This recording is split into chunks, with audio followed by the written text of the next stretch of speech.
नमस्कार, breaking news देख रहे हैं आप और इस वक्त की बड़ी खबर बांकीपुर उपचुनाव से जुड़ी है। वोटों की गिनती जारी है, लेकिन प्रशांत किशोर के लिए अच्छी खबर आ रही है। अभी फिलहाल उन्होंने बढ़त बनाई हुई है। जनसुराज समर्थकों में भी जश्न देखा जा रहा है और अभी से ये लोग तैयारी कर रहे हैं बड़े जश्न की। लेकिन दूसरी तरफ बीजेपी दफ्तर में सन्नाटा पसरा हुआ है। इस पर ज्यादा अपडेट के लिए मेरे साथ जुड़ रहे हैं मेरे सहयोगी नवेंदु, जो अभी खबर आ रही है वो प्रशांत किशोर के लिए कितनी बड़ी राहत?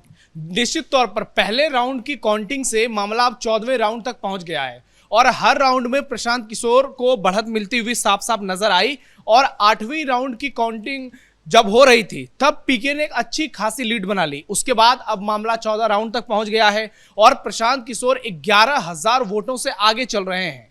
ये आंकड़े अपने आप में इस बात को बयां कर रहे हैं कि बांकीपुर में बदलाव की जो बात कही गई वो जमीन पर नजर आई और बीजेपी ने जो बड़ा मुद्दा बनाने की कोशिश की, जनता में वो कारगर साबित नहीं हो पाया।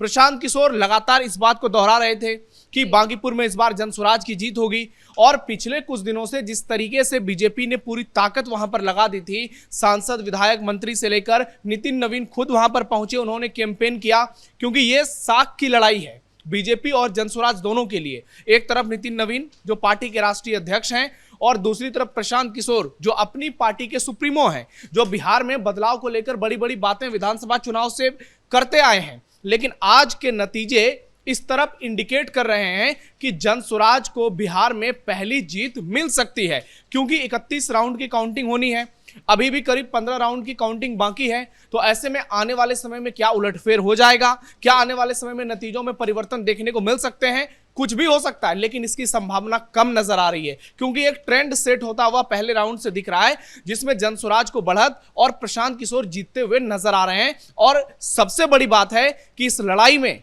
आरजेडी की शर्मनाक स्थिति है।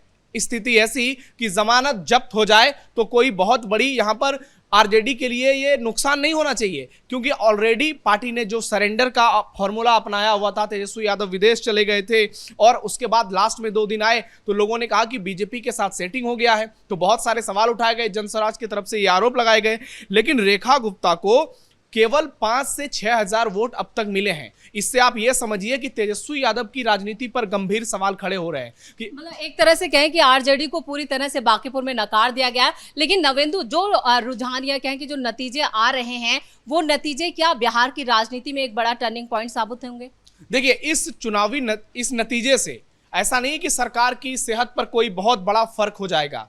बीजेपी और एनडीए की मजबूत सरकार है, वो बनी रहेगी, सम्राट चौधरी सीएम हैं, वो बने रहेंगे, लेकिन बहुत सारे गंभीर सवाल खड़े हो गए। आखिरकार किसने चूक कर दी? किसकी वजह से प्रशांत किशोर को इतना बड़ा लीड मिल गया? क्या बीजेपी के तरफ से सारी तैयारियां दुरुस्त नहीं थी? क्या भरत तिवारी का मुद्दा चल गया बांकीपुर में? क्या बंटी यादव का मुद्दा चल गया बांकीपुर में? क्या ये जो प्रोटेस्ट हुआ पूरे देश में, प्रशांत किशोर इसको भुनाने में कामयाब रहे? जो ये नैरेटिव चलाया गया कि छात्रों पर लाठीचार्ज की गई और पूरे देश में आपने देखा जिस तरीके से माहौल बनाया गया सरकार के खिलाफ, जो पहले भी कई बार होता आया है, वो फैक्टर बीजेपी के खिलाफ चला गया। और जो पार्टी आज इतने समय तक वहां चुनाव जीत रही थी, आज स्थिति वहां ऐसी है कि एक ऐसे उम्मीदवार चुनाव जीत रहे हैं जिनकी पार्टी आज तक कोई चुनाव नहीं जीती है। हालांकि बहुत पुरानी पार्टी नहीं है जनसुराज, लेकिन जिस तरीके से प्रशांत किशोर ने लड़ाई लड़ी, जमीन पर मेहनत की और बीजेपी के साथ 1-to-1 मुकाबला किया, उसने मुकाबले को दिलचस्प बना दिया और आखिरी सप्ताह में पूरी ताकत जनसुराज ने झोंक दी। जैसे हम कई बार देखते हैं कि आरजेडी लड़ती है, कांग्रेस लड़ती है, जो विपक्ष में पार्टियां होती हैं वो चुनावी माहौल को देखकर सरेंडर कर जाती है। लेकिन बीजेपी पे भी सवाल, बीजेपी से कहां चूक हुई? क्या उम्मीदवार सिलेक्शन में बीजेपी ने कोई गलती कर दी? ये तो सबसे बड़ी गलती रही, क्योंकि नीरज सिन्हा से पहले अभिषेक कुमार बंटी को मैदान में उतारा गया था और जैसे ही देखा, पता चला उनके बारे में कि उनके पिताजी चारा घोटाला से जुड़े रहे, तो फौरन बीजेपी ने स्टेप बैक किया और ये हवाला दिया गया कि अभिषेक बंटी जो है वो पारिवारिक कारणों से अलग हो रहे हैं। लेकिन ये बीजेपी के लिए बैकफायर किया और इसके बाद नीरज सिन्हा को उतारा गया। तो एक तरफ प्रशांत किशोर जैसा मजबूत चेहरा जो कि पूरे मीडिया में लोकप्रिय है और आप देखिए वो जिस तरीके से मीडिया मैनेजमेंट करते हैं, विधानसभा चुनाव के दौरान भी बड़े बड़े न्यूज चैनल्स में वो छाए रहे।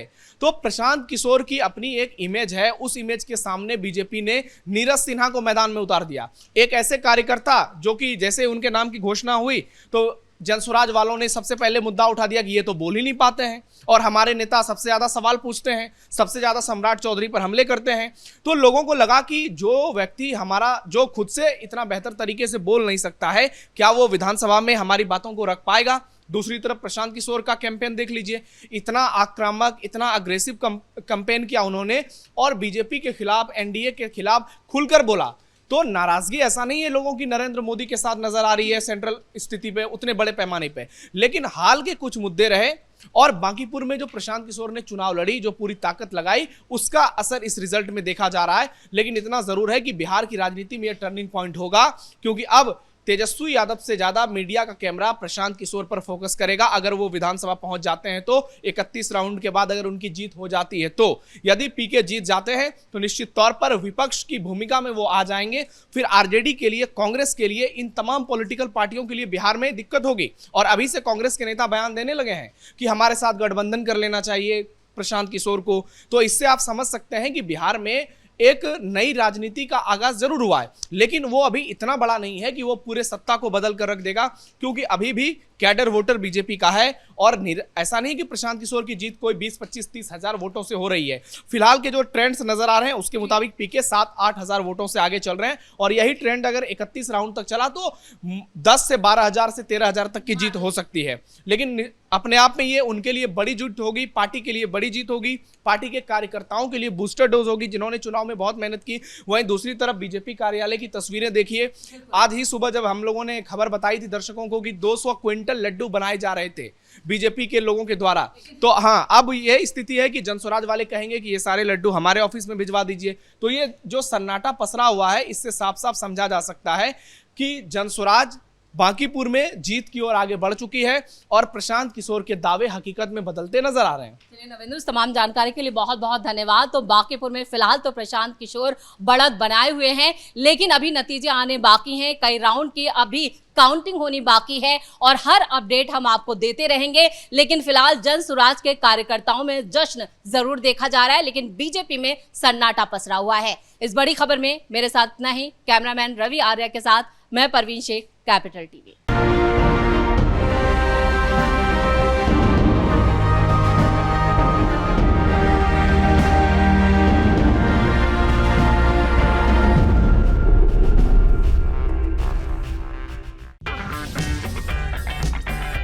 अगर आपको हमारा वीडियो पसंद आया हो तो इसे लाइक करें, हमारे चैनल को सब्सक्राइब करें और हाँ, बेल आइकन दबाना ना भूलें ताकि आप तक हमारे वीडियो की नोटिफिकेशन पहुंचती रहे।